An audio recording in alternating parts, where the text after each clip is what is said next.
Welcome to the All-State ACC Softball Championship. From the school that was begun by Thomas Jefferson, for the first time ever, the University of Virginia in Charlottesville hosting the ACC Softball Tournament. Day one, first game, we get you underway with the 8 and 9 seed Georgia Tech and Notre Dame. First of 4 games today. We've had some rain this morning. The tarp was on. It has been pulled off, but it looks like we should be good for this 11:02 first pitch Eastern time. There's a look at the bracket taking you through the semis. Again, 4 games today. Louisville, NC State is on deck. And happy to have you with us on this Wednesday from Virginia, along with NFCA Hall of Famer Carol Bruggeman. I'm Mark Neely. Let's begin with Notre Dame. They're hot right now. They have won 6 in a row. Ava Zachary, their freshman, named to the all-freshman team today, this morning, and also the all-ACC second team. She really exemplifies a very young Notre Dame team.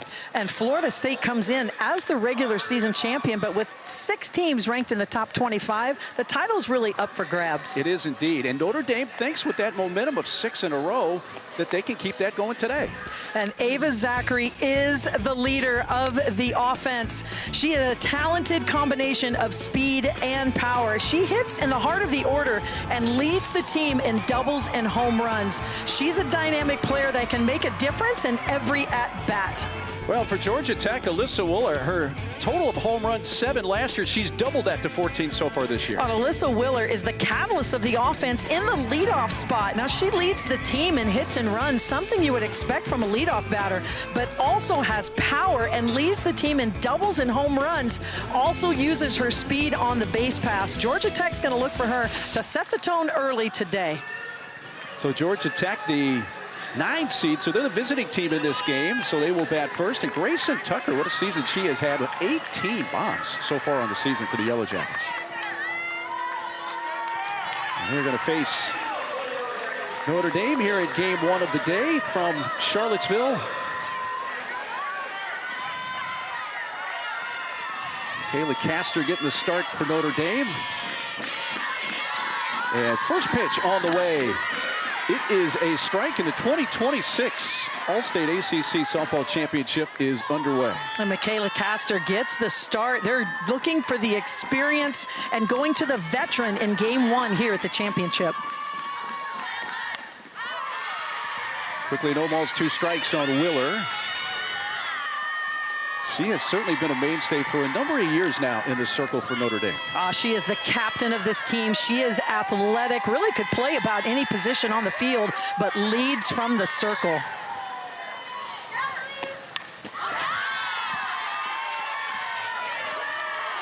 And Castor really uses a full arsenal in the circle. It's the change of speeds, the 3 speeds that makes the difference. She can throw 3 speeds on the rise ball and the curve ball, then complements that with a true changeup.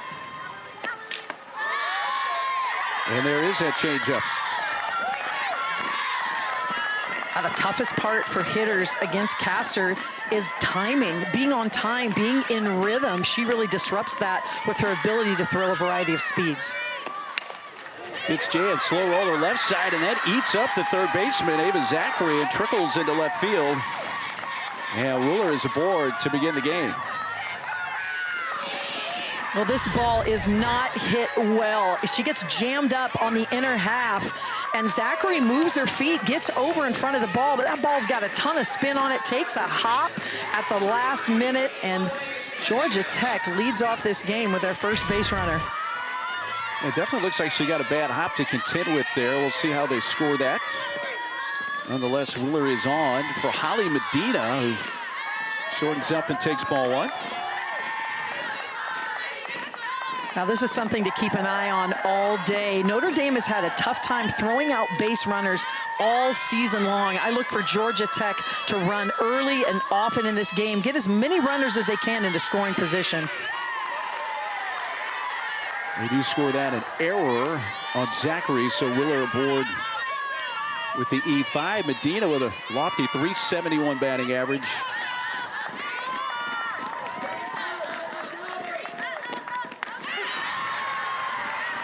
And that's the pitch, the difference maker, the off speed. She sells it so well, tunnels the ball so well, looks like it's coming at you in the mid-60s, takes about 10 to 12 mile an hour off, just froze Medina with the speed. Castor's last ACC start was April 25th against Boston College. Got the win, 7 innings, only 2 hits, 1 run, struck out a career high 10. In that last ACC start. An off-speed pitch hit in the air out to shortstop, and Houlihan gathers that for the first out. Well, it's a good sign for Notre Dame, and that's what you get from a veteran in the circle with Michaela Castor. Not the way she wanted the game to start with the air to allow the base runner, but what can your pitcher do with the next batter? After something adverse happens, can you find a way to get the next out? Castor makes it happen. So here's Grayson Tucker. She takes a strike. The postseason awards for the ACC came out about an hour ago. Grayson Tucker named second team all ACC here in her redshirt sophomore season. Gets jammed, chopped towards short, backhand. Houlihan throws to first, close, but out. Good play by Houlihan going towards the hole. They get Tucker on a close play, and she seems like she thinks she was safe in real time. I thought that was a good call at first base. Oh, what a play by Houlihan. She's playing up the middle to defend the steal, but hustles over, uses her backhand, and from that point on, once she fields the ball, it is all about arm strength. Can she have enough strength from the 5-6 hole to fire it over to first base for the out? And I agree with you, Mark. As we were watching it live, it appeared that she did throw her out. We are going to have a video review on the play. I'll tell you what, a lot closer than I thought it was going to be. Agree. Again, the call on the field is out. Is there enough evidence to overturn the call? We do have video replay. Alex Leap is our replay operator. It's part of this 5-person umpiring crew.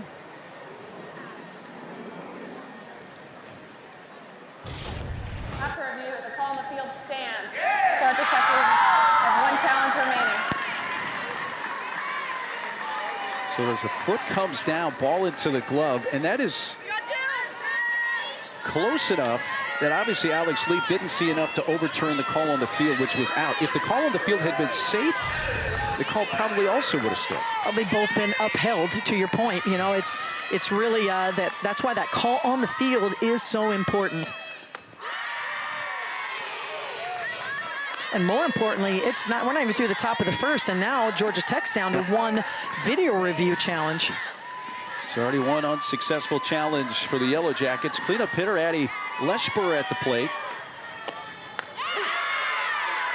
Castor depended on that off-speed pitch a lot here early. And she can throw it on any count for a strike. That is so valuable. A lot of pitchers will say, yeah, I can throw a changeup, I can throw an off-speed, but can you throw it when it matters? Can you throw it when you're behind in the count, ahead in the count? Or back-to-back, as we just saw there from Michaela Castor. And what that does is if you're Addison Leshber and you're in the box, now you're guessing. Now you've got a busy mind. You're starting to think about what's coming versus being able to react.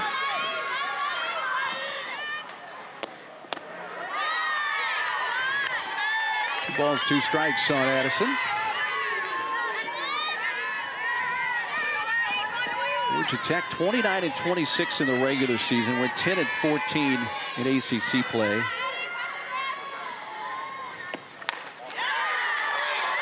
Like Notre Dame, they did not play in ACC conference play to finish the regular season last weekend.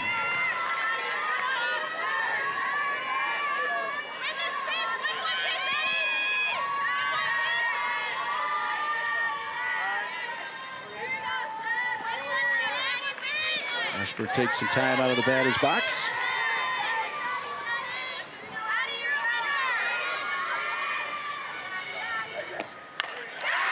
That's hit well towards left center field. Off the top of the fence and into the bleachers, home run. Well, Addie Leshber makes the first statement here in this 2026 All-State ACC Softball Championship with her 13th home run of the year and a 2-run blast.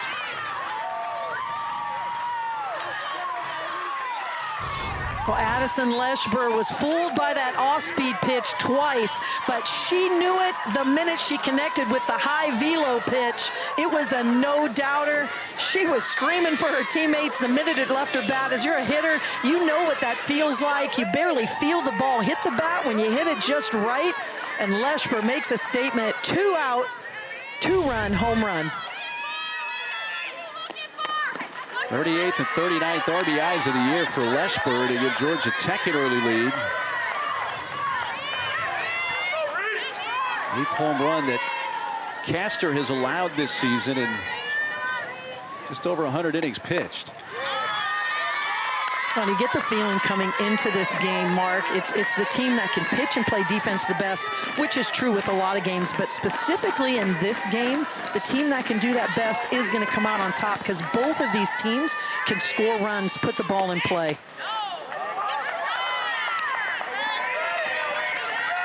Here's Hunter, the catcher. In her senior season,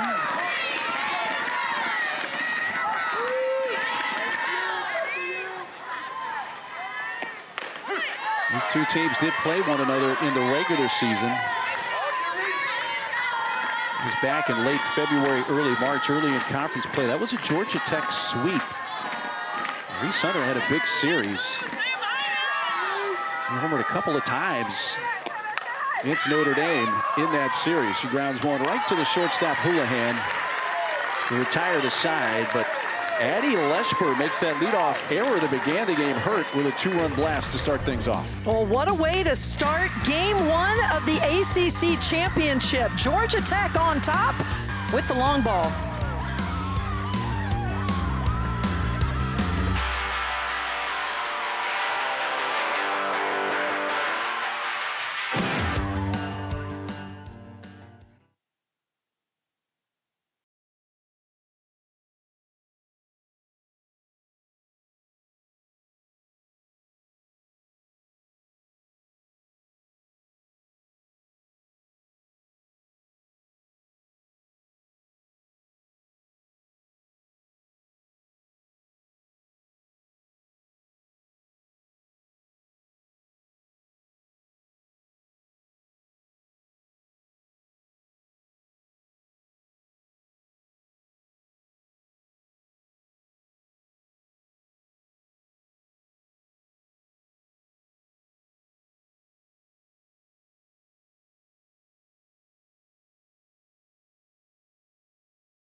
And she is in familiar territory, and that is in the starting role. Look at those games started, 28. This will be her 29th. She has more than double the amount of innings pitched than the second highest pitcher on the Georgia Tech staff. She's going to throw a rise ball on all levels. Everything has a little bit of upspin on it. Also can change speeds, throw 3 different speeds on that rise ball, and does complement that with an effective changeup. Vicky Winchell to lead off bottom of the first for Notre Dame. Johnson pulls in strike 1. To look at the Fighting Irish starting 9. Second-year head coach Chris Ganiff with Mickey right at the top of the order, setting the table. Oh, she's a key hitter in this Notre Dame lineup, leads the team in stolen bases. And this is a Notre Dame team that does not have a lot of power. They do not hit a lot of home runs. Important for them to keep the score tight. It's tough for them to score with one swing of the bat, but Winchell gets things started, really the catalyst of this offense. 34 home runs as a team for Notre Dame, and they're playing in their 53rd game of the season. You can contrast that with Georgia Tech, that home run by Leshber in the top of the inning.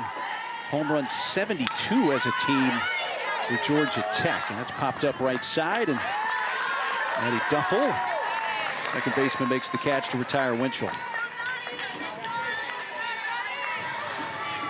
That's Coach Ganiff. You mentioned season 2 for her as the head coach, but that doesn't include the 23 seasons prior to that. She was on the staff with Coach Deanna Gumpf. She was the natural pick, and of course played at Notre Dame.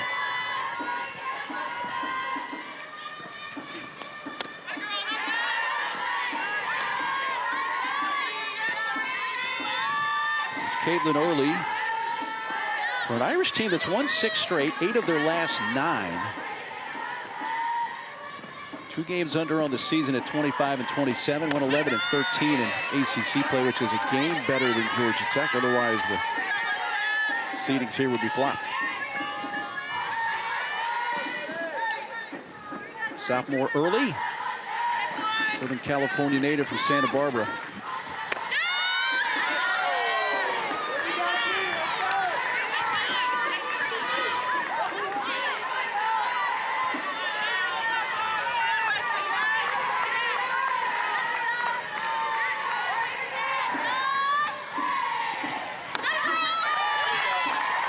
Strike taken by Early. I mentioned the 6 straight wins. Last ACC series for Notre Dame a couple weekends ago, they swept Boston College. As part of their winning streak, they've beaten Michigan State, Boston College 3 times, and they played Illinois, Chicago, and DePaul their last 2. Is out to right, Paige Vukadinovich. 2 quick outs for Johnson. Well, this is a good sign for Johnson. 2 batters, 2 fly ball outs. You have got to, as a hitter, when you're facing Johnson, look for the ball down in the zone, first of all, because she's going to be spinning everything up in the zone. But when you do decide to hit the ball, you want to stay strong with your hands, get the top half of the ball, or elevate the ball out so you can drive it deep. Right now, Notre Dame having a hard time, lots of fly ball outs, getting under the ball. So here's Ava Zachary. You see the numbers on the season. 17 multi-hit games this year with that .407 batting average. A short time ago, earlier this morning, named to the All-ACC second team as well as the All-Freshman team. Now you look at this roster, Carol, for the Fighting Irish, and 2/3 of it are either freshmen and sophomores. Very, very young team, and you know, they're playing some of their best softball right now. They're on a 6-game win streak. Come into this championship with a lot of momentum, a lot of confidence, and right at the heart of all of that is Ava Zachary. It's pretty rare to have a freshman come in and hit the 3 spot in the order and lead the team in all the power categories. And there you take a look at what they've done the last 6 games on both offense and defense. She tried to check late, but goes around and strikes out. First K for Johnson, who sets the side down in order in the bottom of the first. Madeline Johnson feeling good, takes the circle with a lead and leaves the circle with a lead. What a first inning for Madeline Johnson.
All-State ACC Softball Championship is brought to you by All-State.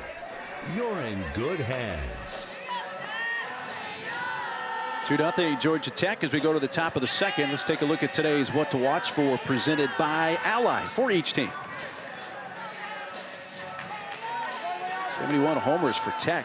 Number 72 came from Leshber in that first inning, but they're fourth in the ACC in home runs. And you mentioned for Notre Dame, I mean, they pitched much better over the last 6 games, but they've got to limit the base runners. It's so important because Georgia Tech does have an offense that can score very quickly. They have the power numbers. You just saw that fourth in the ACC in the long ball. We've already seen one today.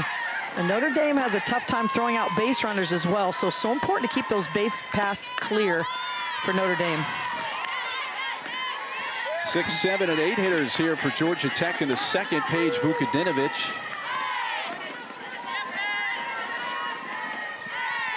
.355 batting average. The 1 home run came against Duke back in late March, and it was her first career grand slam. She's been in the mainstay for a long time at Georgia Tech in the lineup. Just brings that consistency, senior leadership.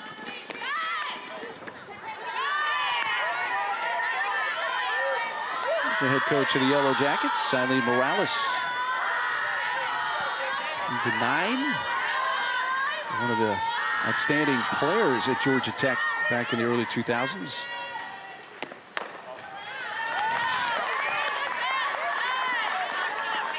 The free pass puts Vukadinovic on. And this is where it gets dangerous for Notre Dame. Have given up more stolen bases than anyone else in the league. And Paige Vukadinovic, the top base stealer for Georgia Tech. So they are going to look to put her in motion early in this count. Vukadinovic, 19 of 20 in her stolen base attempts this year.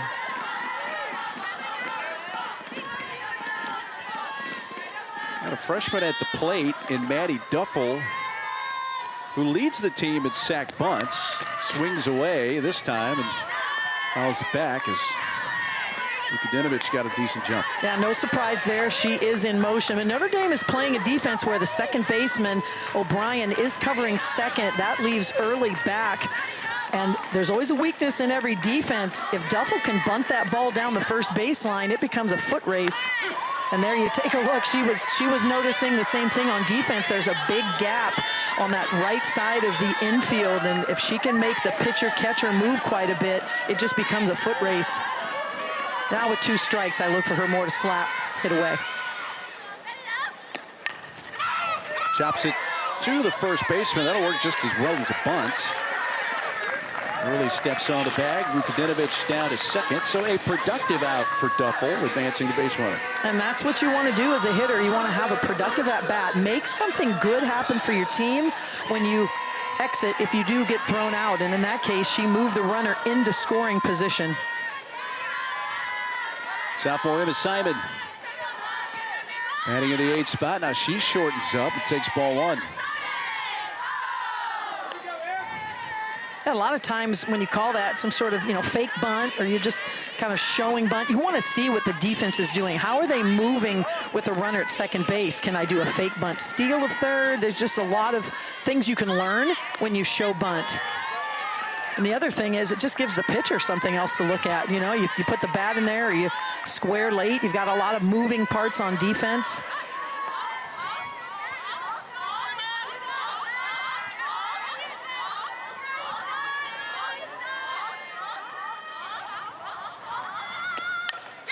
That's whacked into right center field, and a base hit. That's going to roll all the way to the fence.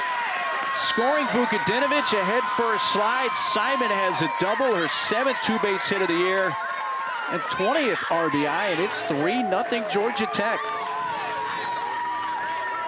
Well, Georgia Tech couldn't do any better this inning. Get them on the walk, get them over, and then get them in. This pitch left too much over the heart of the plate. A little bit of an inside-out swing from Simon, but the Notre Dame outfield was playing a little shallow. This ballpark is 210 down the lines, 220 in center. It lends itself to some very deep alleys, doubles, triples ballpark. Reagan Wall, the DP, takes a strike. I was a little curious, Carol. Georgia Tech's had a bit of a layoff since their last game. It had not played since April 26th, a week ago Sunday. It was a finale of the series against Florida State. They got swept, lost the last game in extra innings. We're set to play Furman on Tuesday, but that got canceled due to weather, so they've been sitting a little while. Yeah, and I had the pleasure of doing one of those Florida State games, and we asked Coach Morales about that, and had everything to do with the fact that they have finals, academics. They intentionally do not schedule that weekend. I feel like their team's just more fresh heading into the postseason, but you're absolutely right. There's a lot to say about rest at this time of year because every team's a little tired, a little beat up, but you want to stay sharp, especially with your live at-bats. I am confident in their practices. They had a lot of that going on to get that competition feel.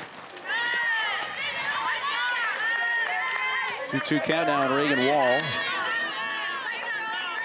An assignment RBI double is added to the lead here for Georgia Tech after they picked up a 2-run homer in the first inning for Madison Leshber. Oh, you get a look there. Look how shallow the Notre Dame outfield is. And that's because Reagan Wall is really a true slapper. Not a lot of extra base hits on the year at all. They're really playing the odds here, not wanting that runner to score from second base on a hit, and also just feel like they have confidence in Michaela Castor to get some sort of fly ball out here, a little blooped fly ball, but that is extremely shallow with just one out. That is ball 4 on the 3-2 pitch. A walk by Castor is her second of the inning. And she's already thrown 40-plus pitches here with only one out in the top of the second. Yeah, it's those free passes that have really been the Achilles here. We had the error in the top of the first inning, led to the 2-run home run. The walk, the leadoff walk, which led to another run scoring. And Michaela Castor, you know, she's really gone away from that off-speed pitch, and I'd like to see her use that even more often. She used it early in the first inning. It was very impactful, and haven't seen that quite as much. And the best way to slow down an offense is mixing speeds and throwing that for a strike. But right now, the free passes for Notre Dame adding up. They have got to keep this score at bay. Remember, this is a team that doesn't score with one swing of the bat. They do not have a lot of home runs this year. They have to pass the bat. So this is an important inning for Notre Dame. Saw Coach Gannett make the trip out to the circle to chat with the infielders.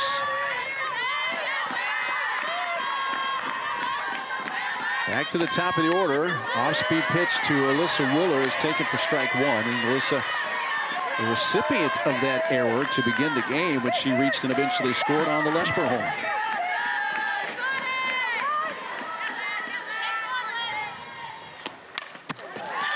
Well, Willer is without a doubt the most consistent hitter in the lineup. We talked about her at the beginning of the game. It's rare to see a leadoff hitter lead the team in RBI and home runs, but she makes that happen from her spot. She's got another opportunity here to add to those numbers.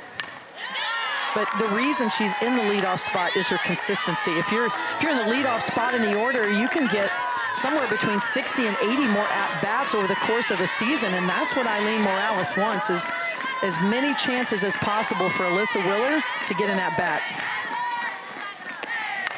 Off speed, chop towards short, charged together by Houlihan, and now has no play, lost the handle on it.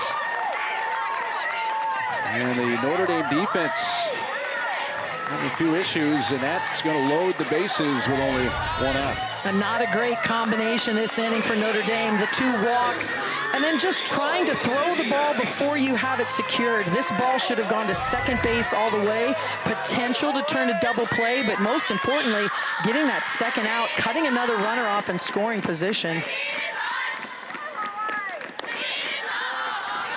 So they are loaded for Holly Medina, who popped out to the shortstop Houlihan in her first at bat an inning ago.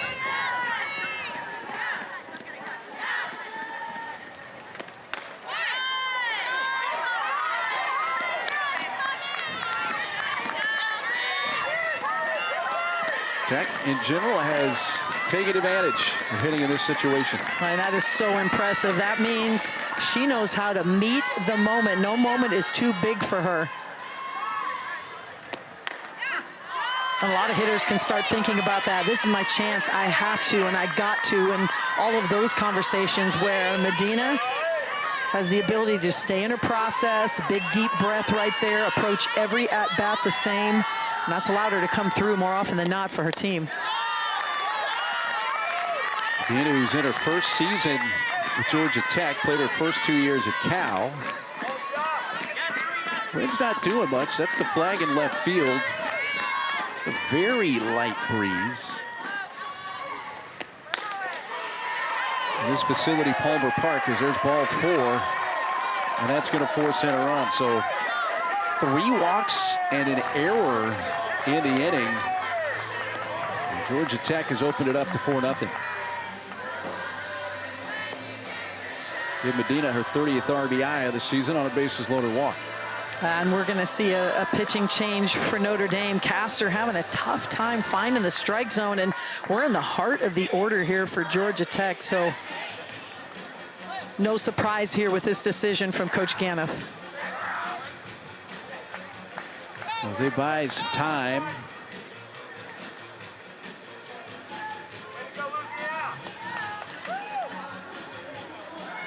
And a Weiss looks like she's going to come in. She will indeed. So pitching change for Notre Dame. We'll step aside, tell you more about Weiss on the other side.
Well, 1 out in the top of the second inning. Notre Dame goes to the bullpen and brings in lefty Brianne Weiss. Well, Brianne Weiss has the second most innings pitched on the team, but by far the most strikeouts. You get a look there, 124 on the season. Notre Dame could sure use a couple of those right now. What else can we expect from the arsenal of Weiss? Well, the reason she gets a lot of swings and misses is she has more spin over speed. Everything she throws has a great deal of spin on it. Lots of swings and misses. Throws a curveball to both sides of the plate. And it's not that velo. She's not going to throw it by you, but it's her ability to make the hitters swing and miss by spinning the ball up in the zone. That's the difference.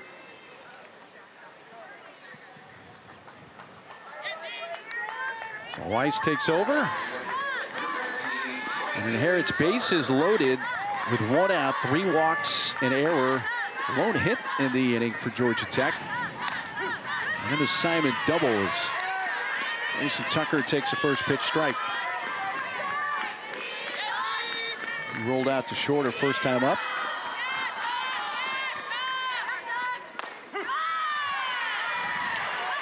Weiss comes in throwing strikes, 0-2. Well, that's what you want to see from a relief pitcher. This is a big moment in the game here. You don't want the score to get out of hand early if you're Notre Dame. And I like the tempo that Weiss has shown so far. And she strikes out Tucker on 3 pitches to get the second out. I mean, that wasn't even close. That was a dominant at-bat from Brianne Weiss. 3 pitches, all up in the zone. And not only is the ball moving, you can see the upspin on the ball.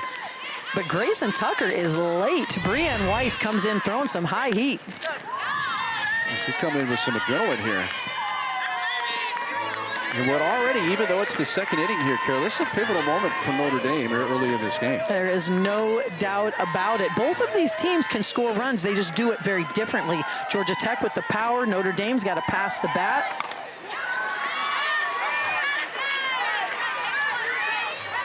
Lesper is up. She went deep first time up.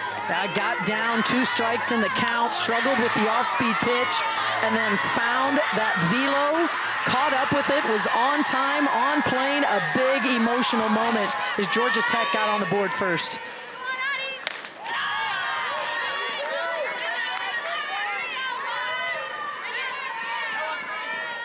Addison's 13th home run of the year. Made it 2-0 at that point. They've added 2 more here in the second.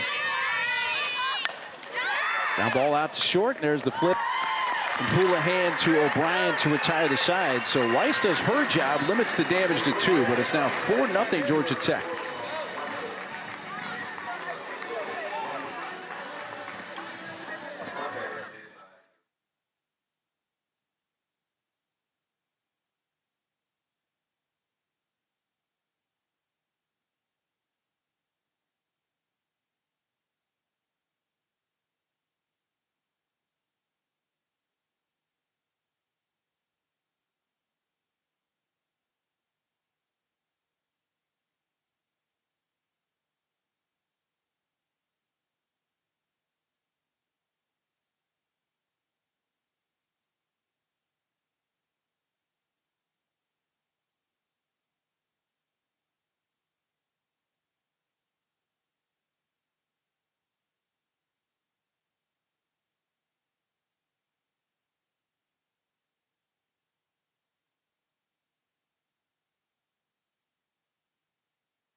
ESPN, your home for the Women's College World Series. Coverage will begin May 28th on ABC, ESPN, and ESPN2 coming up later this month.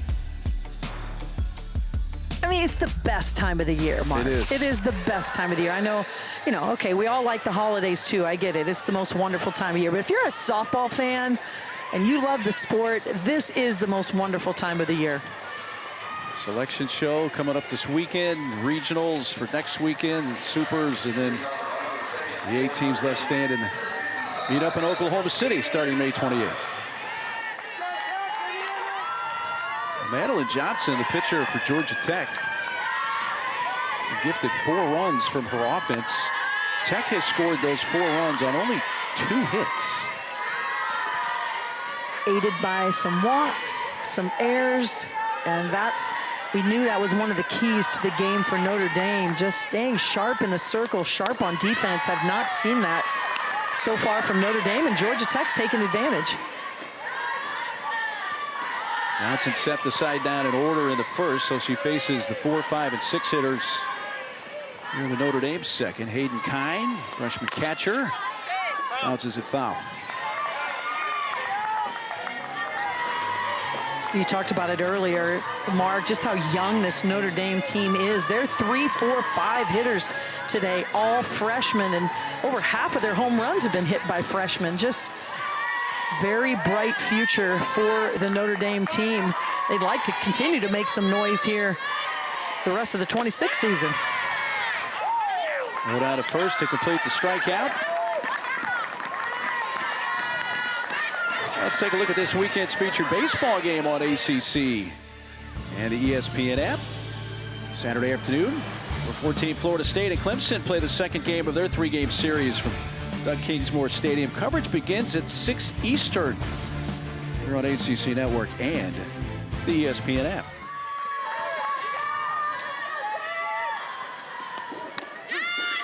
Well, there's another one of the big freshman stories for Notre Dame, Lily Hagan, who right now is just hitting the cover off the ball. The ACC Freshman of the Week, that was just announced yesterday. Second time she has won that award this year, and the other was 2 weeks ago. She's won it back-to-back weeks. I mean, she's one of the hottest hitters in the lineup. There's no doubt about it. 10 RBI during that last 2-week stretch. And it's continues to earn her opportunities in the heart of the Notre Dame batting order. As you saw earlier this morning, named All-ACC third team as well as to the All-Freshman team.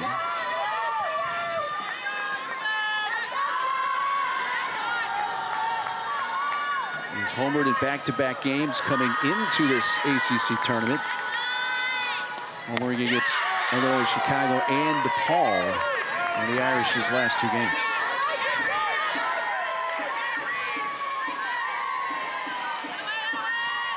Comes in with 3 consecutive 2-hit games.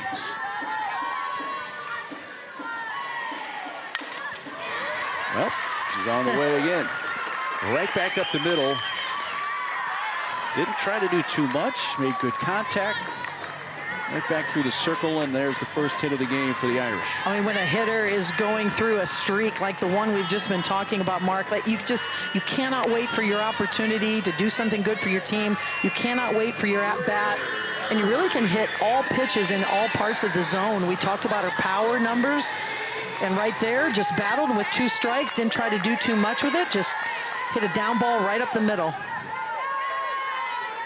1 on, 1 out for the right fielder, Sydney Peck. Up there, Hackett, and fouls it back.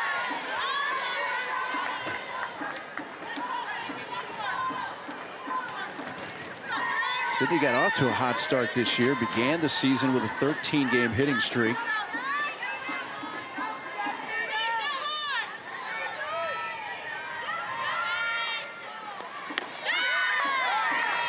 Did well against Illinois, Chicago just a few games ago. She was 3 for 3. That was her 3rd 3-hit game of the season. Let's see what she's done the last 3 combined, 5 for 7.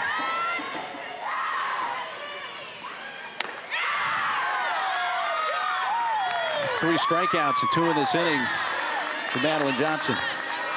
And all of her strikeouts have been with a pitch up in the zone. And this is a low rise ball, still moving up with that upspin, but mainly she's just throwing it right by these Notre Dame hitters. They're not able to catch up with that velo, and that's what you like to see from a pitcher. When they're ahead in the count, can they reach back, get just a little more velocity on the ball, cause that swing and miss.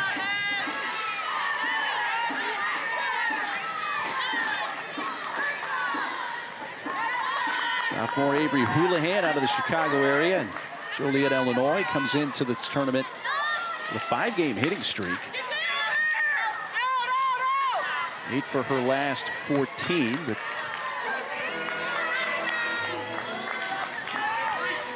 season numbers in the starter at shortstop.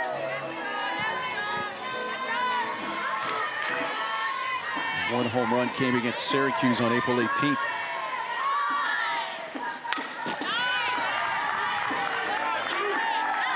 And Madeline Johnson does have an off-speed pitch. It's very impactful for her, but she really hasn't had to use it a lot so far in this game, and why not? Like, if it ain't broke, don't fix it, so to speak. Right now, Notre Dame having a tough time really squaring up her higher velocity pitches. She's able to still spin the ball through the zone. Keep going with what works. It's up high and off the mat, off the mitt of Hunter.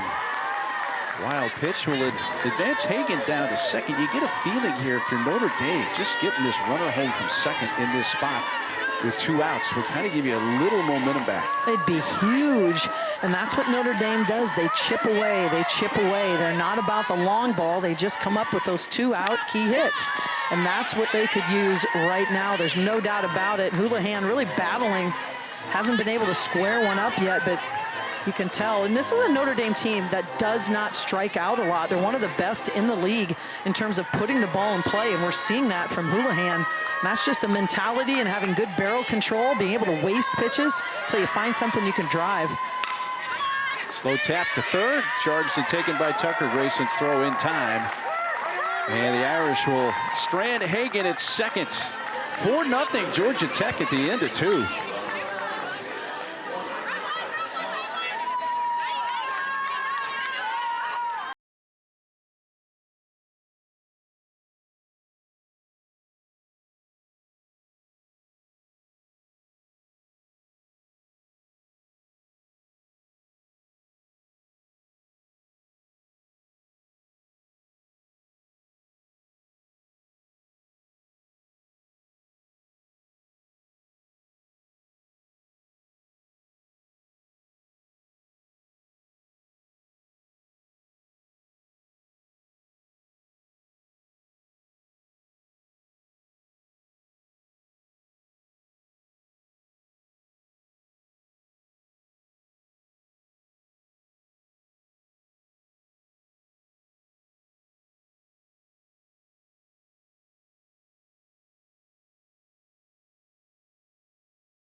Up to 4 games today on this Wednesday for the first round. All of them here on ACC Network.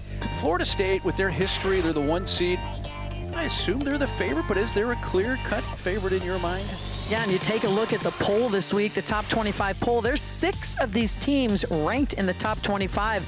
I can't remember a year where this title is more up for grabs. I tell you, one of the hottest teams coming into this tournament is Stanford. They're on a very long win streak and just playing some of their best softball of the season. It's going to be a fun week to see how things play out. If I had to put you on the spot, I'm not going to ask you who wins this ACC championship. Who's kind of a dark horse that you think may make maybe even a deep run that we're not expecting? I think Clemson would be a little more of a dark horse. They've really had, by their standards, they've set such a high standard for their program in such a short amount of time. But they've had a really up and down season. They had some huge wins, some consistency issues, been up and down a little bit, and they are a team that when they can put it together, they can really make some noise. So they would be a little more my dark horse. See how that plays out over the next few days. Reese Hunter leading off here for Georgia Tech. Brianne Weiss came in and was very effective out of the bullpen. She took over for Michaela Castor. And it's a count at 2-2. I mean, when you're out recruiting pitchers, there's a lot of things you're looking for. You want to have a complementary staff. You don't want to have all staffs that throw down in the zone or all staffs up in the zone. But really what you're looking for is can a pitcher make some hitters swing and miss? And that's something that Weiss does very, very well. They're doing something with the ball to be deceptive, or something is a lot more movement on the ball than you think to get those swings and misses. And Weiss is one of the best in this league at doing that. You think about Pristyko from Stanford. I call them like, spin wizards. They just can make the ball dance. Shallow right field, diving attempt. Peck unable to get there, down to second. Now the ball gets away again, and after a hesitation, Hunter's going to go to third. It looked like O'Brien, the second baseman, went back initially and then kind of gave up on it, and it made it a really tough diving attempt for Peck in right field to try to come up with that flare. Yeah, O'Brien goes back hard on this ball, and you take a look where Peck is playing. She's playing very deep. O'Brien gives up on this ball a little early, in my opinion. However, Peck's probably calling the ball. We can't hear it from up here, but called her off and just had too far to travel. That is a bloop, kind of a shallow single that should have fallen in for a hit, if anything, and instead it's a disaster for Notre Dame. It gets by the right fielder, they throw it away, and here comes Georgia Tech again.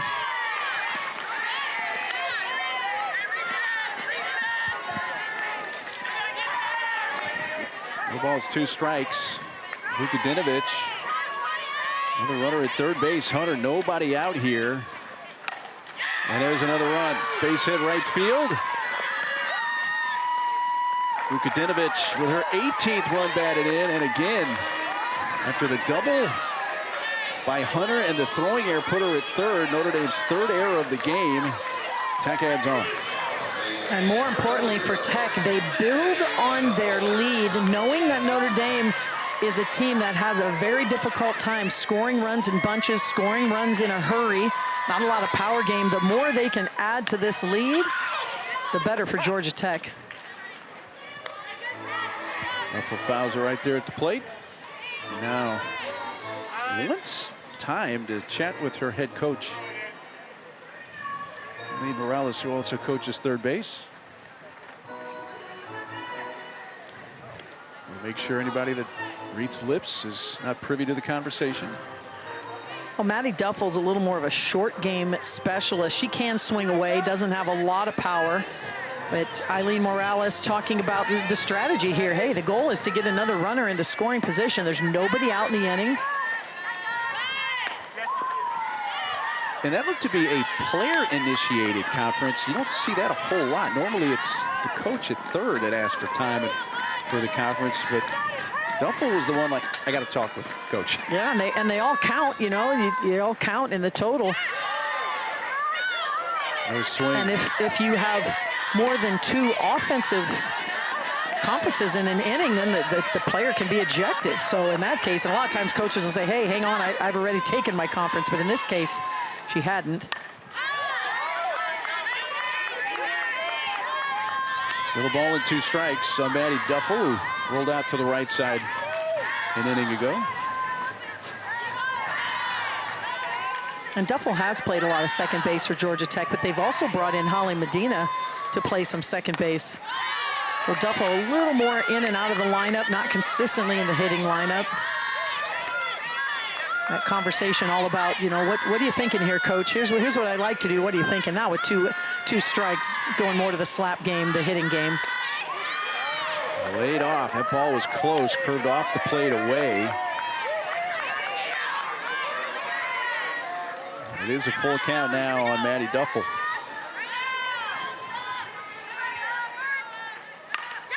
Duffel takes it to left. Racing over is Tinley Sweet to haul that in. Boy, you had mentioned it about the depth of the Notre Dame outfielders. I mean, if that ball's hit a little bit harder, that's going to the fence. Yeah, they are definitely making some extreme shifts. Either they're playing really deep in game situations or they're coming in. But in general, they have played very, very, very shallow.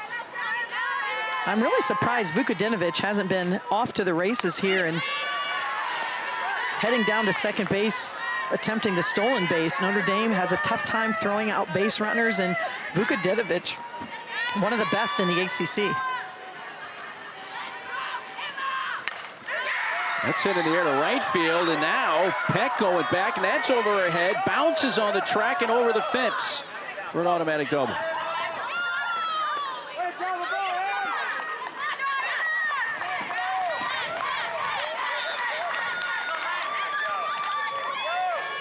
So that prevents the lead runner, Vukadinovic, from scoring, who probably would have had that ball stayed in play. A double for Simon, her 7th of the year. Yeah, not something you see every day, but what you are seeing in terms of bouncing over the wall, but that pitch is left too much over the plate, and Simon times it up perfectly. You don't see that very often. Ball, a little side spin on it, skipped up just right over the wall. Bunt laid down, lead runners hold, and now the ball gets away, and here comes the runner for the plate. That throw's cut off. Well, by the time the decision was made to throw to first, it was probably going to be too late anyway. And the ball getting away just compounded the problem here for Notre Dame. And this is where you have all freshmen and sophomores on the infield. Perfect bunt, good touch on the ball from Wall. There is no play. And once you hesitate, that ball is best not thrown. Put it in your pocket. Let's limit the damage. Hey, she's going to get a bunt single. Let's keep it at that. But instead, another error from Notre Dame. That's their 4th error so far on the day. And that has allowed this Georgia Tech offense, who's doing a nice job of putting the ball in play, coming up with some key hits to really extend the lead early. Georgia Tech scored 2 in the first, 2 in the second. They've added 2 more now here in the third. The activity in the bullpen.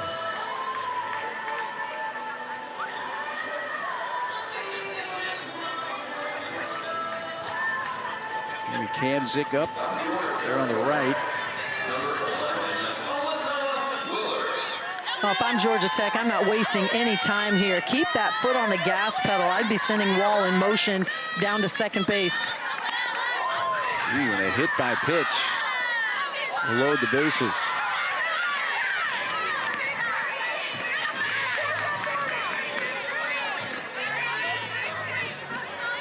Well, one thing that's been consistent this season for Notre Dame has been their offense. They've been able to score some runs, but it's the inconsistency in the circle and on defense that we're seeing here early in the game. That has been their Achilles heel all season long.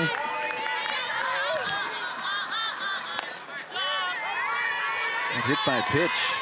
Willer, the 9th time she's been hit by pitch.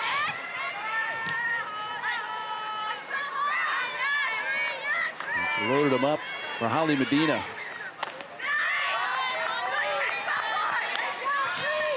Bases loaded, still only 1 out. Georgia Tech 6-0 here in the top of the third.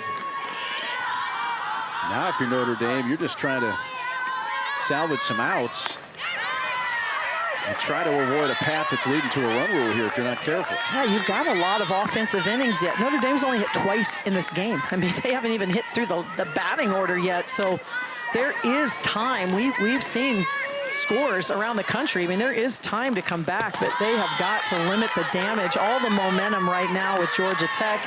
They've got the heart of their order up. Big chance for Georgia Tech to put an exclamation point in this game very early.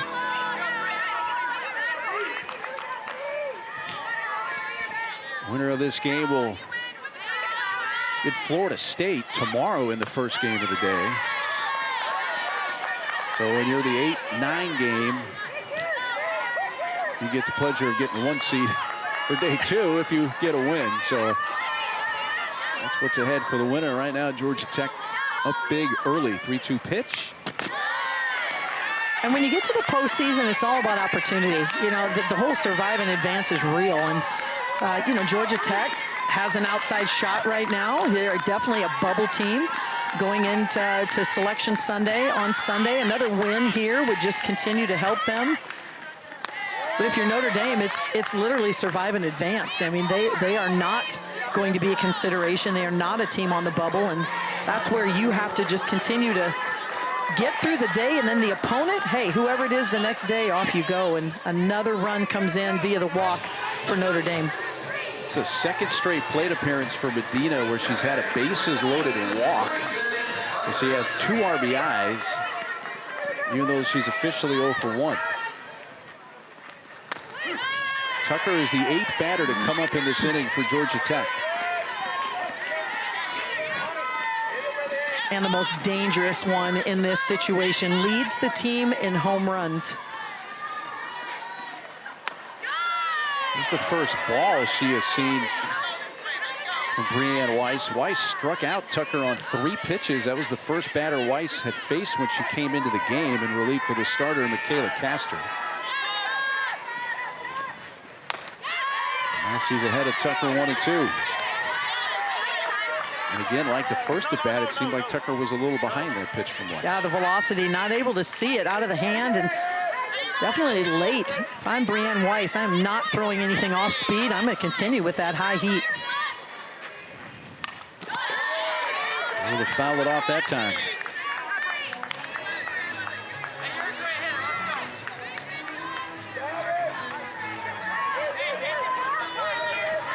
Tucker this morning named 2nd team All-ACC in this her redshirt sophomore year.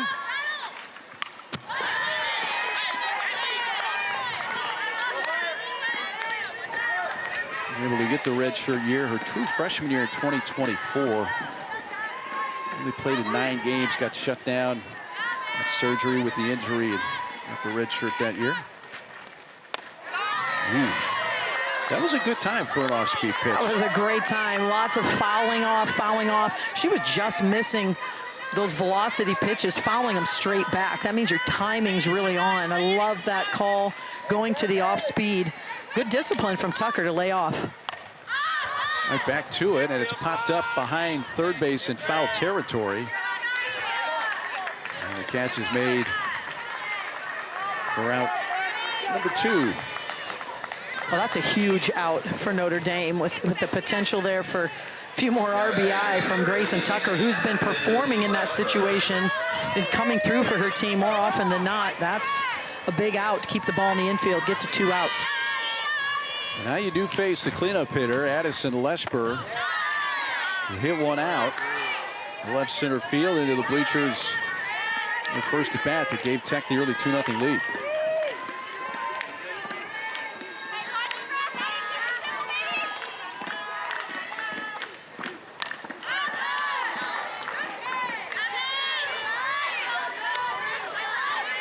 And you mentioned it earlier, these teams faced off earlier in the season, but when you get to postseason play, every pitch feels different, every at-bat feels different. You walk to the ballpark, it feels different. It's just something so exciting about the postseason. And that shot into the alley in right center field and probably will clear the bases, where it's picked up by Winchell. 3 runs come in, Leshber has driven in 5, and Georgia Tech pouring it on, now lead at 10-0.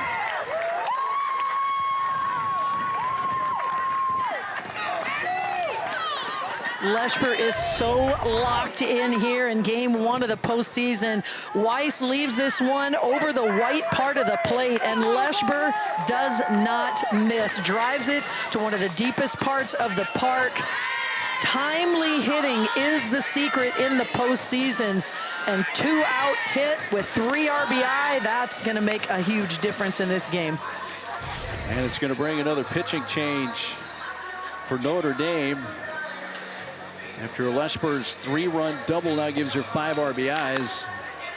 And that'll take Weiss out of the game. And going to bring in the new pitcher. We'll tell you about her when we come back.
And here it's the runner at second, Leshber, with 2 outs. It's been a 6-run inning now.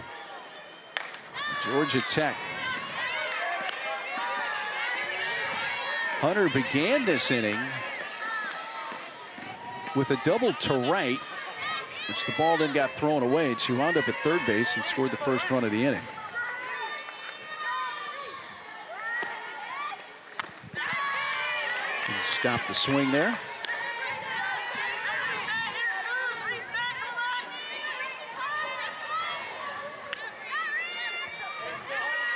Mentioned she had a big series against Notre Dame back early in the season. Had 2 homers in the series and 7 RBIs against the Irish. Well, this season, she's really had an offensive surge. She's always been known as a great backstop, a great defensive player, and this year, she's turned up that offense a notch. Foul tip, and that's hung on to the catcher Kind, and that will retire the side. But 10 batters come to the plate. Georgia Tech scores 6, and they lead at 10-0 after 2.5.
to last year, as you look at the resume, remember we were kind of talking this same thing when we were at Boston College for the tournament. Georgia Tech beat Cal in the first game, lost to Florida State, but got into the Gainesville Regional. They're trying to help their resume here. It's the same thing, and the biggest difference is that strength of schedule. They are a team that has played one of the toughest schedules in the country. Something like 41% of their games have been against ranked teams, so they have beefed that schedule up, and they have a very good opportunity to get that bid.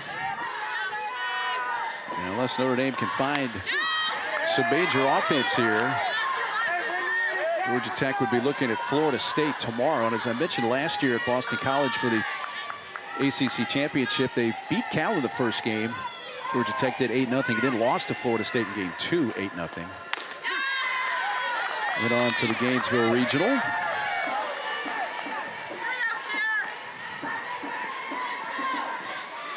And only the third time we've seen Notre Dame come up in this game. 8, 9, and 1 hitters. So first plate appearance for Carolina Bryant. Well, and Georgia Tech had one of those long innings where if you're Madeline Johnson, sometimes you got to go out to the bullpen and get loose again. I mean, she has not thrown many pitches in this game. She was sitting for a long time. Now, any pitcher will take those long offensive innings for their team, and she obviously was ready to go with the big strikeout there to lead off the inning. But any pitcher knows you got to stay nice and loose. But Johnson continues to have success going up in the zone with 2 strikes. So far, Notre Dame has not made that adjustment to lay off the pitch. It's not a strike, but it has been very impactful. Spinning it through the zone with 2 strikes, Notre Dame being overly aggressive.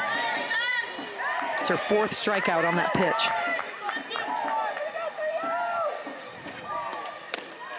Upstairs to Tinley Sweet, the 9-hole hitter for the Fighting Irish.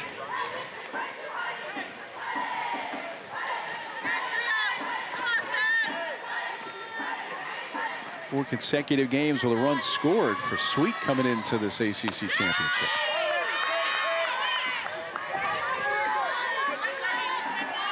Now in her junior year, of course, sister of former Irish All-American outfielder Abby Sweet.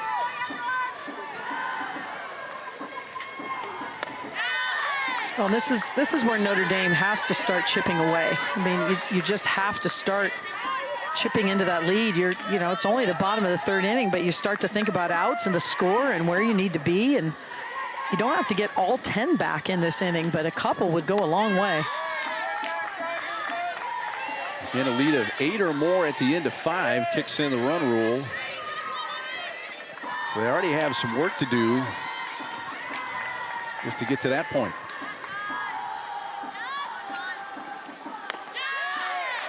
Johnson misses away and issues her first walk of the game. That's something Notre Dame's done a lot this year. Been really impressed with their at-bats in general. High number of walks, one of the top teams in the ACC in terms of walks, but a low number of strikeouts. They just battle and battle, really disciplined in the strike zone, and that's a good start for Notre Dame to get a base runner. Strike to Mickey Winchell, back to the top of the order for Notre Dame. Winchell 0 for 1 with a pop out to second base.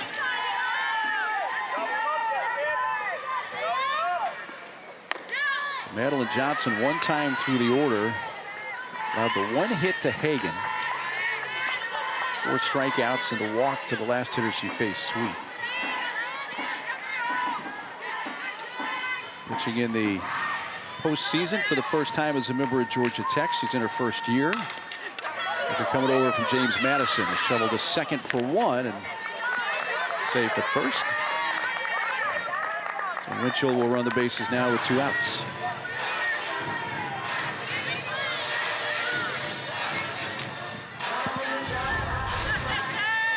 Well, this ball is squared up, but it is right at Emma Simon. And to have a double play, a couple things have to happen. The ball has to be hit with some pace, and that ball was, but Winchell, way too much speed. Stays out of the double play.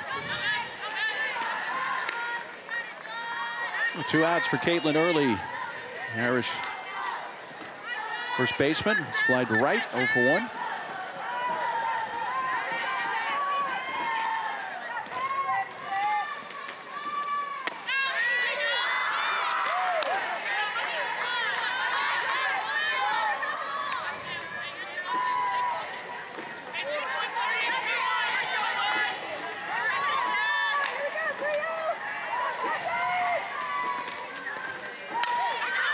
Right side in the air out to center field. Medina now comes in and makes the catch to retire the side. When we come back, a chance to visit with the head coach of the Yellow Jackets, Eileen Morales.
From Charlottesville, Virginia, 10-0. Georgia Tech leading top of the fourth. Let's chat with their head coach, Eileen Morales. Obviously, the bit of a layoff you've had, and we had this conversation exactly a year ago with your guys' academic schedule. Yeah. It has not hurt at all. But tell me more about Addison Leshber's season, what you've seen for her in year 2 with you guys. I mean, Addie's a great hitter. I think, maybe hasn't had all the same at-bats all year as maybe she had hoped for. But I think, it's postseason, and she's coming up in big moments. And, we've got to play team softball. So really proud of her embracing that and sticking to a plan and executing it. Well, Coach, Madeline Johnson's been a workhorse for you all season. Really impressed with her high number of strikeouts, even this late in the season. What it is about her in the circle that she's able to get all those big outs? She wants the ball. She wants a big moment. I mean, all our pitchers do. Mixes speeds well. And, rest is good for the body. So I think a couple of days off has been good for our pitchers. Absolutely. Rest is good. We'll leave it there. Thanks so much for the time.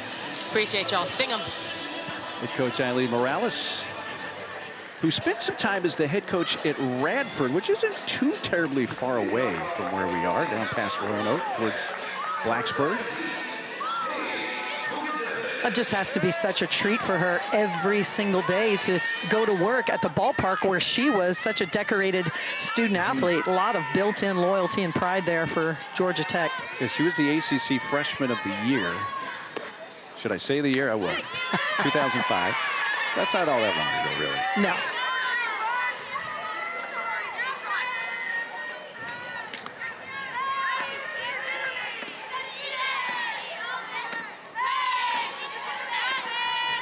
Vukadinovich leading off here for Georgia Tech.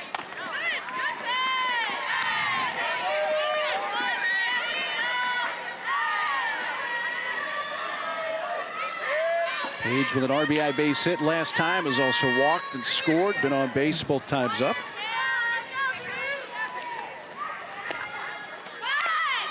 Lays down the bunt foul. She hits in the 6th spot of the lineup, but she's almost like another leadoff batter. You kind of have 2 lineups at Georgia Tech, 1 through 5 and then 6 through 9. But 6 through 9 really is kind of like 1 again because of her ability to do what she was trying to do there. She can bunt her way on base, does that about 15% of the time, and also can hit for power. Bouncy ball up the middle, diving stop from her knees, no play there for Avery Houlihan. Good play just to keep it on the infield, but a base hit for Vukadinovich, who is on base for a 3rd time.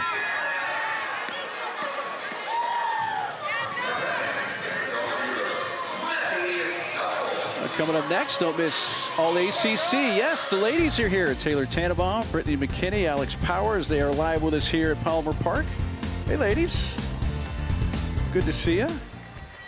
I see Powers is snacking again. I mean, we're softball players. Like, it's like you got to be fed every couple hours. It's just how it works. Right, Alex? Alex, did you bring me any farm fresh eggs? Yeah, see? Okay. She's right. She's got the pretzels going. It's always snack time at the softball field. Maddie Duffel batting. Every coach out there knows, like every 2 or 3 hours, you got to plan for the feed and water session, what I used to call it. Got to feed and water them again. Got to feed and water. Well, of course, the coaches are included in that as well. Well, I'm not a dietitian, but I hear it's better to kind of graze and eat a little at a time instead of just eating huge meals. Don't quote me on that, though. No play. Zachary tried to scoop it up.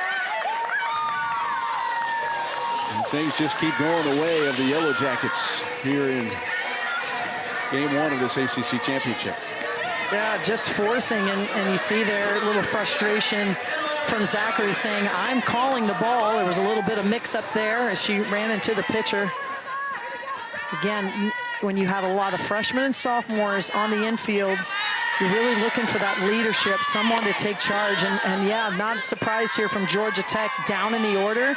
Notre Dame has not proven they can field the short game yet. They're just going to keep going to that well until the Irish can find ways to get outs. 5 errors so far today in the game. We're just in the top of the 4th inning. Yeah, hard to overcome that. That's a bouncing ball on the bunt. Well defended and played that time early with O'Brien covering at second base. It does advance the runners. Vukadinovich down to third and Duffels at second. Simon who had a couple of doubles. Laying down the sack bunt.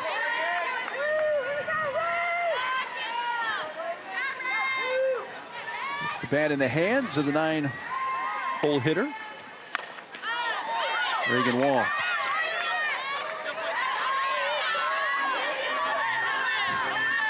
And Reagan Wall, she only has 3 extra base hits on the season, but once again, Notre Dame is very committed to this shallow defense and a ball with any pace at all. If it gets to the wall, remember, this is a deep park. 210 down the lines, 220 in center. Reagan Wall will be off to the races. Well, to your point about Reagan Wall, you mentioned she has 3 extra base hits on the season. No homers, 1 double, 2 triples. I love that. And now she's taking a look at this defense. She's not trying the soft slap. She's not trying to bounce it in the dirt. She's going for the power slap, a little pace on her bat. She sees the defense as well. And if that ball's not hit right to where the outfielders are playing for Notre Dame, that's going to be trouble for Notre Dame. Yeah, they are extremely shallow all the way around the outfield.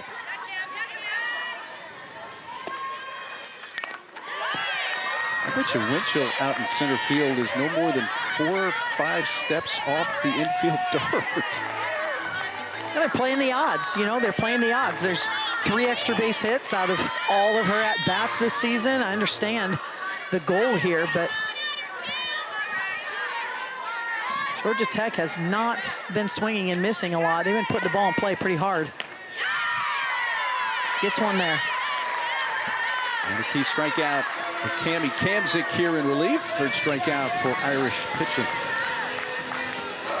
And Kamzik throws that heavy drop. It's a ball down in the zone with a lot of pace on it. You can see the ball with that 6-12 spin. It just drops to the bottom of the zone. Also going away from Wall. Big pitch there to hold the runners at second and third. Lineup turns over again for Georgia Tech for the 3rd time, 4th time up here for Alyssa Willer.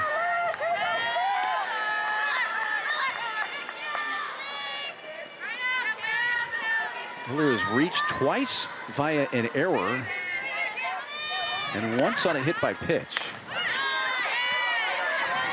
So she's been on base 3 times, scored twice, but is officially 0 for 2. 0 for 2. And Georgia Tech has scored in every inning of this game, threatening to do so again here in the 4th. You almost feel like it'd be a little victory here for Notre Dame. Give them a little momentum coming off the field if they can hold them. And that is hit deep to right center field. It is up and out, home run. Willer's 15th of the season.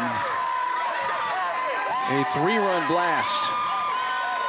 And the scoring parade continues for Georgia Tech to make it 13-0.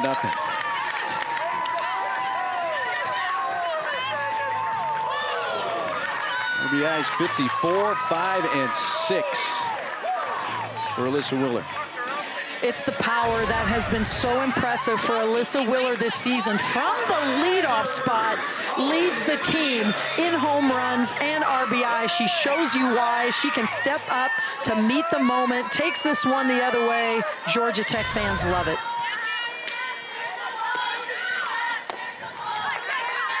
Oh, to Holly Medina. As you were just saying, Carol, you felt like if Notre Dame could just get out of an inning and put a goose egg up for the one side for the first time today, be a little small victory. And Willard took care of that.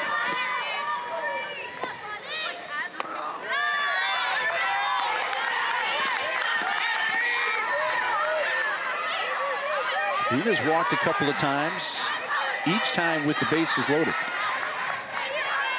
So that's how you get 2 walks and 2 RBIs. And you're 0 for 1 with a pop out to short.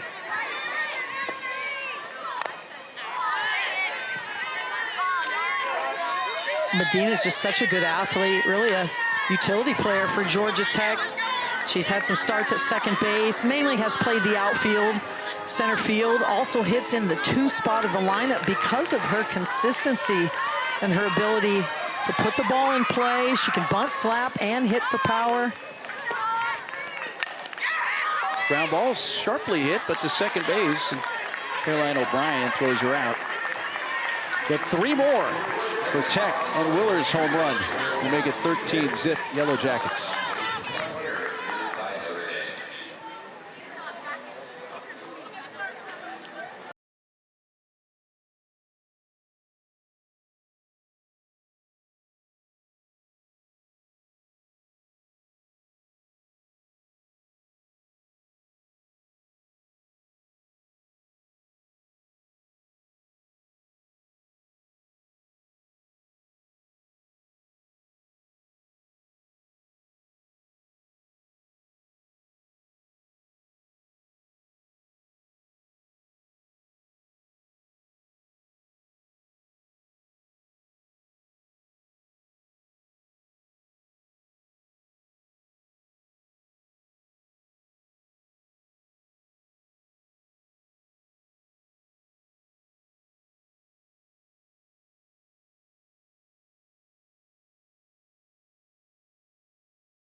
ACC Softball Championship, game 1 of 4 today here on ACC Network.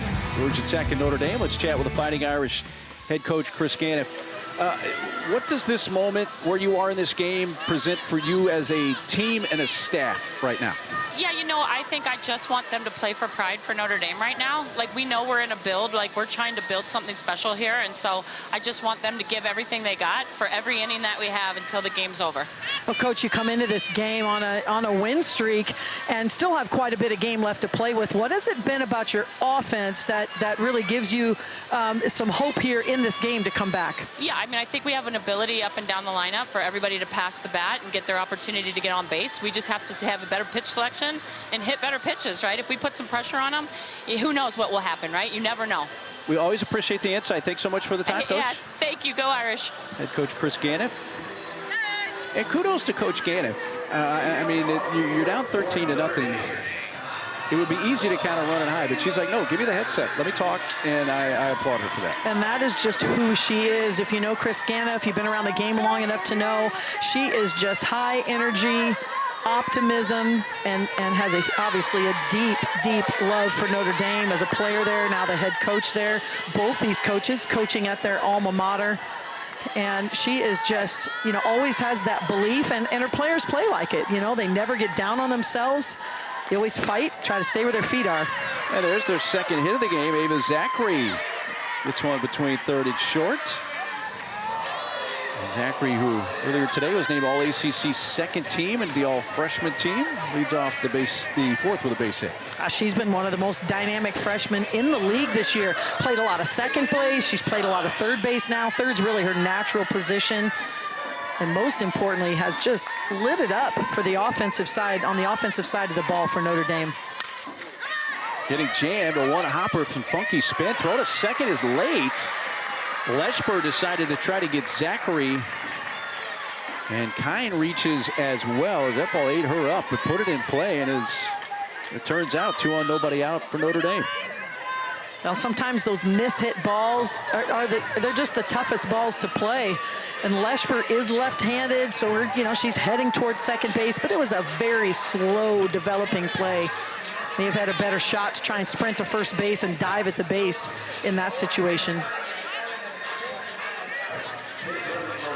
So first 2 have reached here for Notre Dame. There's Marietta off the bench. Run for Notre Dame. Running for the catcher, Aiden Kine.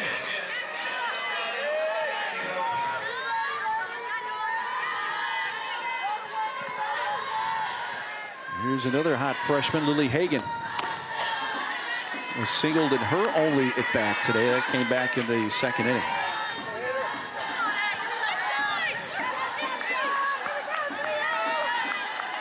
Up to 9 home runs.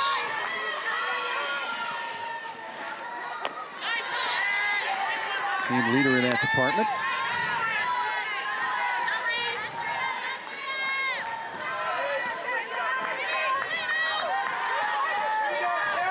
Madeline Johnson had been rolling along. First time today, though, that the Irish have put 2 base runners on.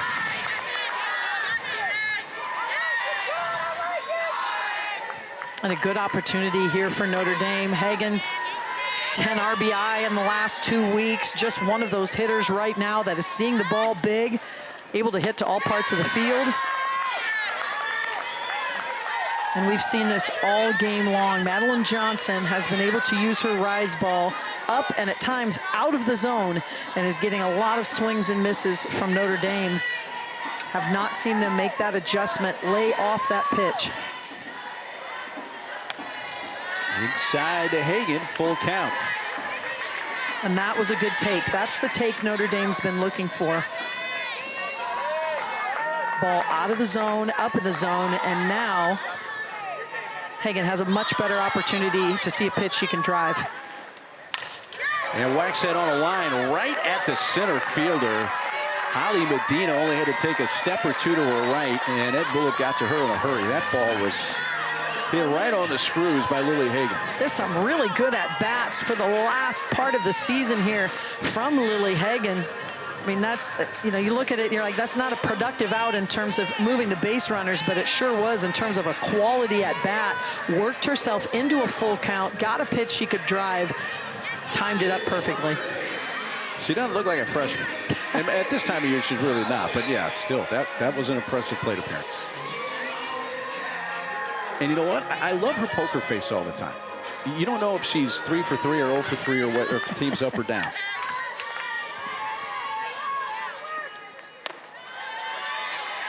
The 2 on now with 1 out.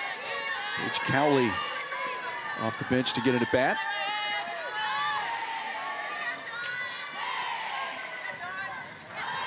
One of the seniors in her 4th season in the program. 2023, her true freshman year. And she pitched a little bit, hit a little bit. I don't think she's really pitched, though, since that freshman year when she Mainly on the offense side, and there has a base hit into right field, and throw coming in from the right fielder Vukadinovic is hold up Zachary at third base, and the bases are loaded. You know, if you're down 13-0,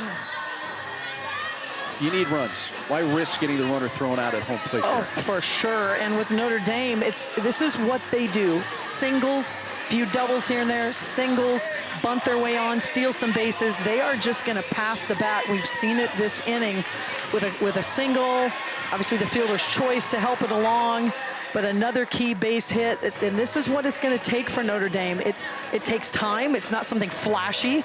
You're not going to score on a grand slam or a 3-run home run very often.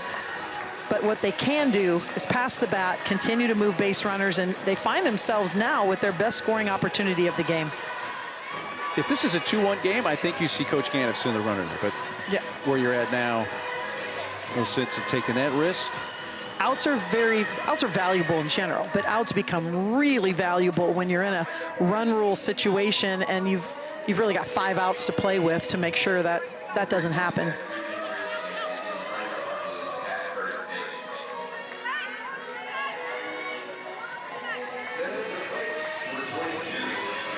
So after the base hit by Cowley,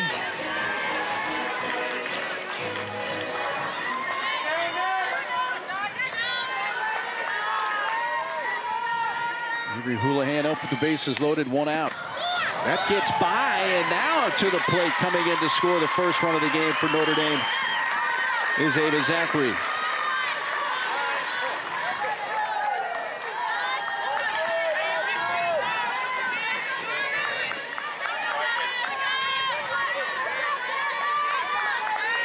See if they score that wild pitch, pass ball. Nonetheless, a run is in for Notre Dame.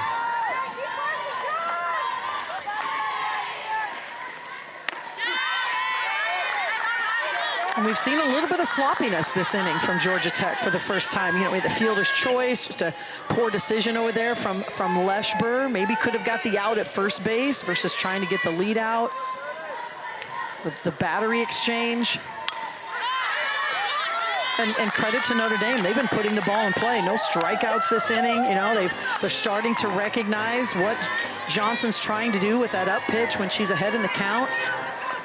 Starting to be more disciplined. It's paying off for him this inning. Houlihan, who grounded out to third in her first at-bat, trying to add on. Upstairs, 2-2. And there we see that discipline. Johnson continues to go to that well. Hey, I've got a lot of strikeouts on that up pitch. And we've seen a much better job from Notre Dame, really the last inning and this inning, laying off that pitch, working themselves into better counts.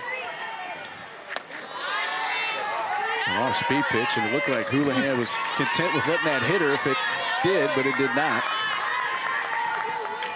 Dare I say, literally got hit in the Golden Dome? Yes, I did. Almost got hit in the Golden Dome.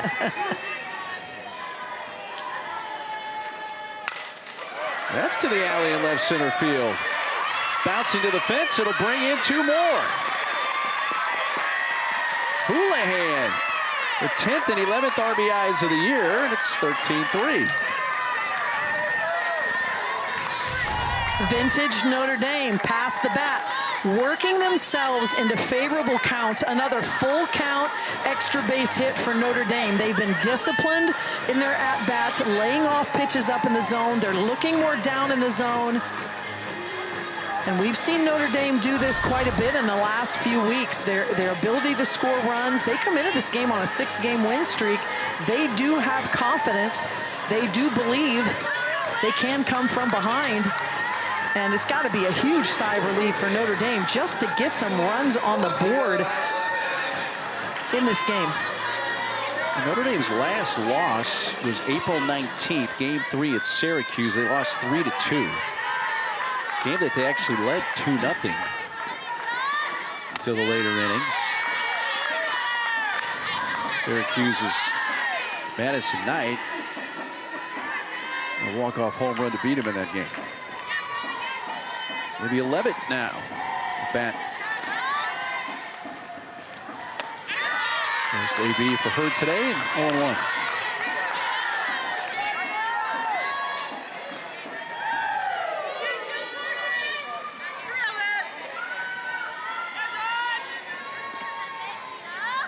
Houlihan at second after her 2-run double has made it a 13-3 game.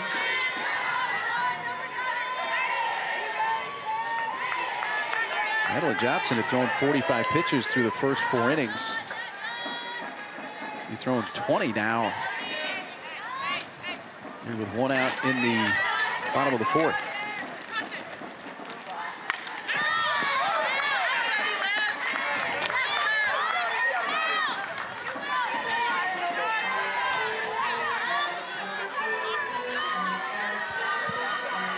For Notre Dame, there's still work to do here for the next couple of innings. You know, a lead of 8 or more after 5 brings in the run rule. They're down 10 right now.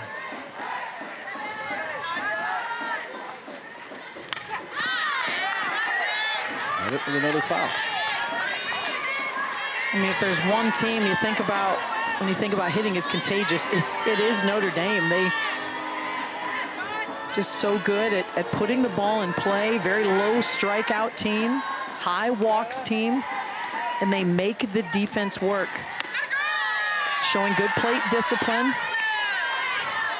And this is how they've scored their runs all season long. It really does take the whole team. You're not going to see someone with 20 home runs on the season. That's not what Notre Dame does.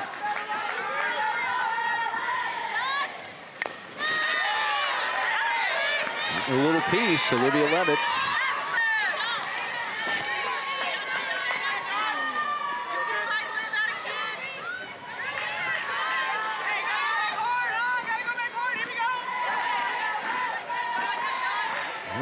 The inning, and that was a loud out by Hagan. And now, as I say there's a high strike for strike 3 for out number 2. Johnson continues to work that rise ball up in the zone, but this is a low rise ball, almost a little bit of curveball spin on it as well. Just catches the upper part of the zone. Key pitch. 2 down now for the 9-hole hitter, Tinley Sweet.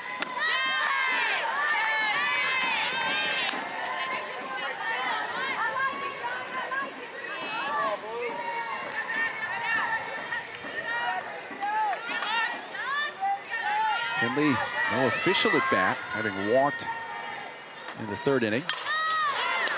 This guy's out to shallow left center field, racing in Medina. She calls off Willer to make the catch to retire the side, but the Irish get on the board. They score 3, 2 from a Houlihan double.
CC Softball Championship is brought to you by Allstate.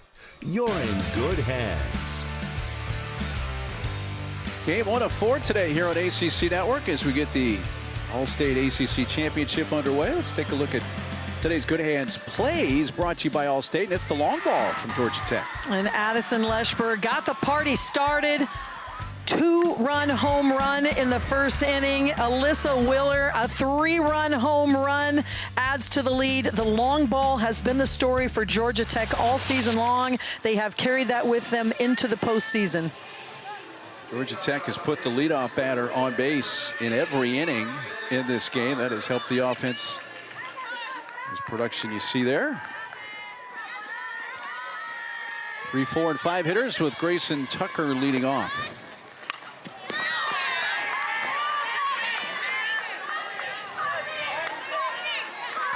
So here's the irony. You got Tucker with 18 home runs on the season. Her team has scored 13 runs. She's 0 for 3 today. That would not have been on your bingo card at the start of the game.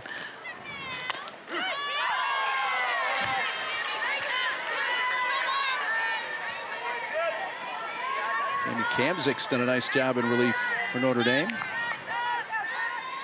Really, it's been the 5 errors committed by the Fighting Irish defense that have made it even tougher on that pitching staff today. See if that's going to stay in play. It does, but out of reach. The right fielder Peck.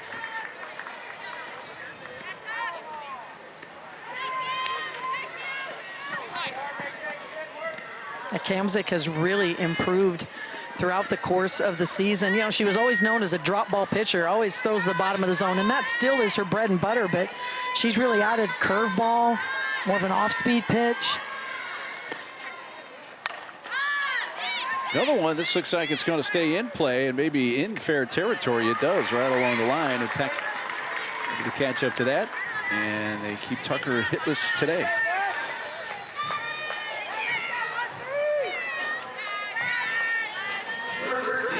Good look at Palmer Park. This cloudy Wednesday, had some rain this morning. Tark was on the field until about, I don't know, 30 minutes before first pitch. Addison Leshper driven in 5 of the 13 runs for Georgia Tech. Just has that it factor going for her right now. I mean, you kind of got to win the battle when you walk up to the plate. You got to look like a hitter. You got to believe you're a hitter. And Addison Leshper has that going on today. Just a little bit of swag about her. She's backed it up with some big hits. Well, after that first pitch from Kamzik, she took it for a strike and she was nodding like, yeah, good pitch, good pitch. This bat's not over though. I'm still here. That's some big swagger. Locked in. That was hit sharply on the ground. Nice pick by O'Brien. Caroline throws out Leshper. 2 away in the Georgia Tech 5th inning. First time today Notre Dame has gotten not only the leadoff batter, but obviously the first 2 in the Notre Dame half. Kamzik, 2 hits, no walks, couple strikeouts in her inning and 2/3 of relief.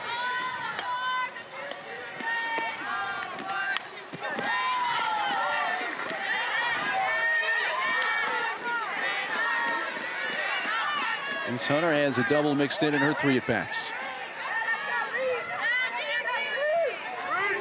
Well, looking ahead to the bottom of the 5th for Notre Dame, if the score stays where it's at,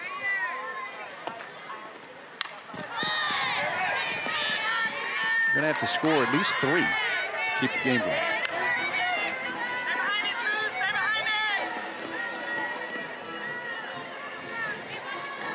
And they will have the top of the order coming up. And again, it's not like they got to score 10 in the next inning, but they need 3 to keep it going, and that's to right field. And this is going to be a 3-up, 3-down inning for Cami Kamzik. Last chance for Notre Dame. You know the setup. They need at least 3 to extend the game, down 13-3.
ACC Softball Championship, Palmer Park in Charlottesville, Virginia.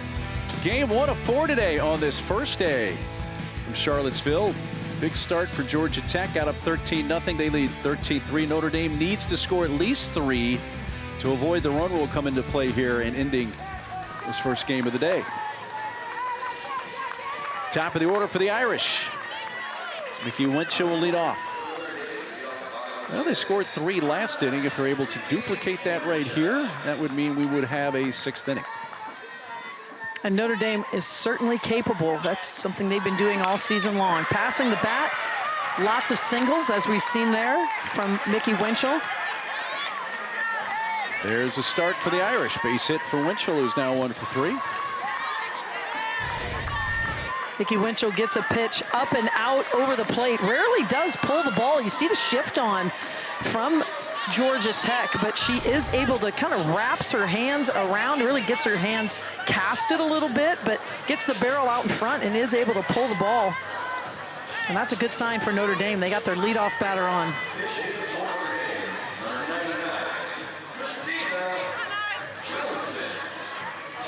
Christina Williamson's going to come off the bench here. She's going to bat an early spot.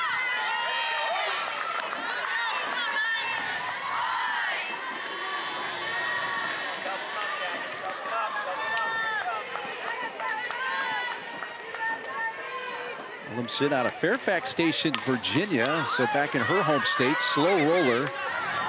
Gobbled up by Duffel. And we'll throw out Christina for round number 1.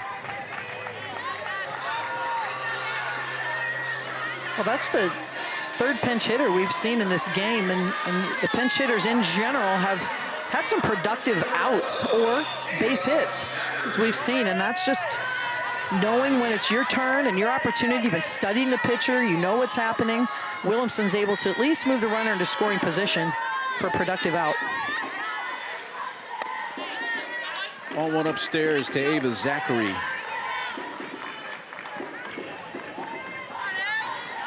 Base hit to left in her last at bat, also scored a run. Really got him going in the 4th, let off that inning. They wound up scoring 3.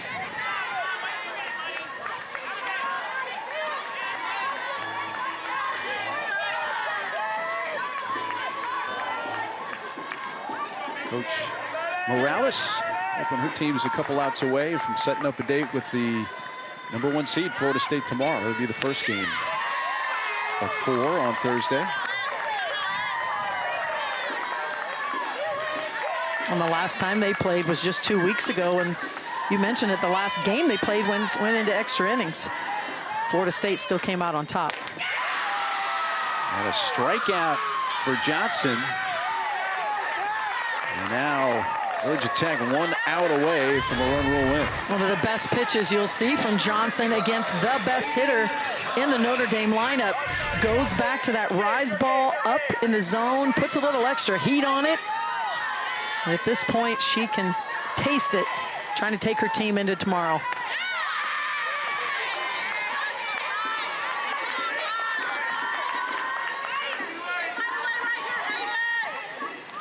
Hayden Kine.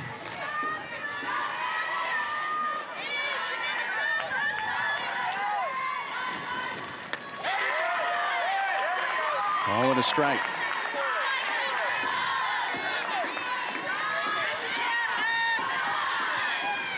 Mentioned how young a team Notre Dame is. A lot of sophomores and freshmen, but obviously they got their share of seniors that would be playing in their final game here with a loss.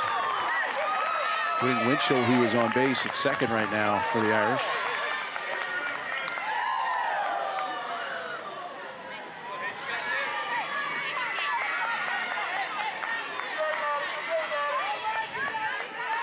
Down to their final strike, 13-3, Georgia Tech.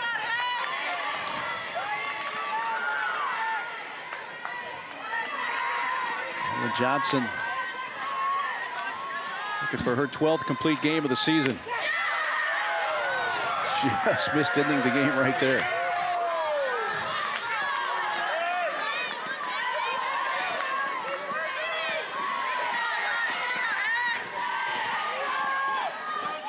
All ACC coming up between games. Bounce to third behind the bag. Long throw, dug out, game over. And Georgia Tech wins it 13-3. They run rule Notre Dame in 5 innings to take the first game of the day. Just a hitting barrage from Georgia Tech. The 2 home runs really extended the lead. A little bit of an assist from Notre Dame with the walks and the errors, but really Georgia Tech's offense hitting up and down the lineup. What a statement win as they march into tomorrow. Tech gets her 30th win of the season. Notre Dame finishes their season at 25-28 after an 11-13 ACC conference record. We got the 5 seed Louisville, the 12 seed NC State coming up just over a half hour. That's going to take care of things for game 1 here with Notre Dame's 10-run win over Notre Dame. For Carol Bruggeman, our great crew, game 1 of the books. Let's send it to the ladies, Taylor, Brittany, and Alex.